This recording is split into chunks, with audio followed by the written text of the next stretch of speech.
Hey everyone, welcome to another episode of 4D. I'm Dan, This is Drew. and today instead of going over a deck, we're actually going to go over draft picks that you might make in M13. Talking about cards that are strong in draft, cards you might want to avoid, and different strategies you might find in an M13 draft. Yeah, this seems like a pretty good way to get, with the new set coming out, to go over some of the new cards and everything, and kind of in a limited format. We haven't done a whole lot with limited in the past, so I think this will be a good way to introduce some people to the new set, a good way to get yourself, maybe get your feet wet in trying the limited format for it. And the core set's actually a great set to, if you want to start learning how to draft, the core set strips out a lot of the complicated mechanics you might find in normal blocks and get you back down to basics where you can focus on good drafting techniques and strategies. Yeah, there's definitely a lot of fundamentals to be learned in core sets. You don't necessarily have as many archetypes as you do in other draft formats. Avacyn Restored, there was like maybe one or two archetypes, but a set like Innistrad, there's like a dozen or so like distinct decks you can draft, not just like jamming 10 black cards and 9 white cards or however many in your deck. You are playing like an actual deck. Like, there was the graveyard decks, there was the green-white aggressive decks, there were... Which I loved. There's the werewolf decks, there's, there was a ton of decks in that. And you're drafting a deck, you're not just drafting good cards. Good cards. But the core sets, you get to learn a little bit more, like you were saying, just the kind of more basic principles of limited Magic, where, stronger cards tend to be the better picks rather than I'm trying to draft like this synergistic deck or whatever. Okay, so we're going to go ahead and get into it. We're going to switch angles real quick and show you the cards from our draft, and we'll start making some picks. Okay, everyone, we're here with our first pack that we've opened. Before we start getting to our picks, let's go ahead and go over them so you know what we're looking at. Yeah, and this is like a first pack, first pick situation, so you're basically assuming this is the very first pack you open in a draft.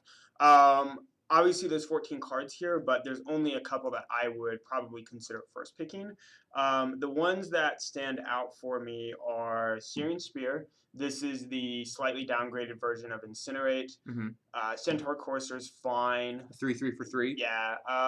Timberback Wolf is fine too. The thing about Timberback Wolf is like generally you're perfectly fine with playing Grizzly Bears, but even if you have one other of this guy, I had 2 of this guy in my pre-release deck I went undefeated with, and one game I just mized and was like turn 2 Timberback Wolf, turn 3 Timberback Wolf, and having 2 3/3s on turn 2 is turn 3 is really strong in a limited format. Some of the other cards, Arms Dealer is fine. Especially if you start seeing more goblins, because a recurable 4 damage if you have the firepower for it is really strong. Yeah, like the thing about taking this guy early is you can combo him off with cards like Krenko's Command, so which is still a reasonable card, but Krenko's Command is obviously much stronger with a card like this. Elvish Archdruid is okay. I'll play it in green decks. I'm not like super happy about it. There's a couple elves like the 2/2 that pumps guys. He does ramp you up to like into a 5-drop 2 potentially, so that's not bad. Divination is a okay blue card, not great. So obviously not going to be your first pick, but if you're in that color, you're looking for something. 2 cards is never a terrible thing. Just depends what your deck's looking like. Yeah, for me though, it's pretty easy. It's between the red and the green cards, and I would first pick Searing Spear. Like this is probably easily the strongest card in the pack. It's just a really efficient removal spell. It's one of the best removal spells in the set right now for limited. It can kill everything in the pack except for the wall. And I mean the walls, whatever. Yeah, this is really good. One of the first drafts, I actually ended up picking up 4 of these, and once you start getting multiples of a card like this, and your deck's even reasonably aggressive, not only is it a great way to kill off a creature, it also does have the benefit of being able to go to their face, which does come up sometimes. Definitely when you get, if you get into those stalemate situations, there's plenty of times you're sitting like, my opponent's sitting at such low life, and just got to push that damage through. So it's versatile. Yeah. In terms of like, if I got this pack, say. So we're looking at Searing Spear being first pick. Yeah, I like hands down, I would take Searing Spear. If Searing Spear wasn't in this pack, so say like Searing Spear was taken and then someone passed this pack to me, and so it was second pick, first pack, and I might. At this point, I would definitely probably be looking at the Courser, the Timberpack Wolf, or the Arms Dealer. Hmm. I'm actually not really sure which one. I think at this point it might almost be a preference thing. The one good thing about Courser is that if you're taking Arbor Elf High, which you should be in your green decks, is that he obviously combos very well with him because you get to go into a 3/3 on turn 2. Perfectly reasonable creature. Again, Timberpack Wolf is good in multiples, but it also depends on how many other people around you're drafting Timberpack Wolves. If there's only like 2 people, you can maybe pick up 3 or 4 and it's much stronger in multiples. But if you only get like 1, then it's just a Grizzly Bear, then you'd rather have the Courser. That's a Arms Dealer again is one of those things you have to think like I can take this and maybe draft a little bit around it. But even if you don't draft around it, he's still a removal spell, so that's fine. Yeah, he can shoot himself. He becomes less effective if you get cut off from goblins. But like you said, at the end, he can, chump block something if needs be, shoot something else. Yeah. He can do combat Yeah. tricks if at very minimum. Yeah, I've played with this guy in really old. They call them box drafts, but now they're cubes. But I used to play with this guy in old cubes or whatever. Oh, they're still in and boxes. he was perfectly passable as a removal spell. Sure. So, yeah, it might be Arms Dealer is probably maybe the right pick, but I could definitely see an argument for one of the green creatures. And as we're saying, if this is your second pick, this can greatly, be dependent on what your first pick was in your pack if this got passed to you. Yeah, absolutely. Like if say I had taken a Searing Spear in my pack and I got past this, then I'd be fairly inclined to take like the Arms Dealer. Definitely. That's strong. 2 strong removal spells right off the bat. Or maybe I got lucky and opened a Thragtusk and so now I'm like more inclined to take one of the green cards. But yeah, I mean in terms of like if your color didn't matter, like say you took a blue or white card, I don't want any of these blue or white cards at all in my as a second pick. I'd much rather take one of these stronger green or the 1 red card left. These are all definitely solid second picks. If you haven't taken strong, and even here we're looking at these blue and white cards. The blue cards are really mediocre. The white cards are nothing special. And Mind Rot and I don't like Mind Rot in draft. I actually like this card in sealed a little bit more. But in drafts I tend to not like discard spells. So I tend to avoid those. Like I said, in sealed I actually really like these cards because sealed sometimes are a little bit slower games. Sure. And so card advantage matters a little bit more. And a lot of times in sealed people are doing things like splashing a color or whatever. So just being able to disrupt them is definitely good. But yeah, I definitely think the choice is between the green or the red cards. Yeah. So. But yeah, so first pick, Searing Spear. I don't even think it's close in terms of this pack. But yeah, so the more interesting question is what you take out of these. Okay.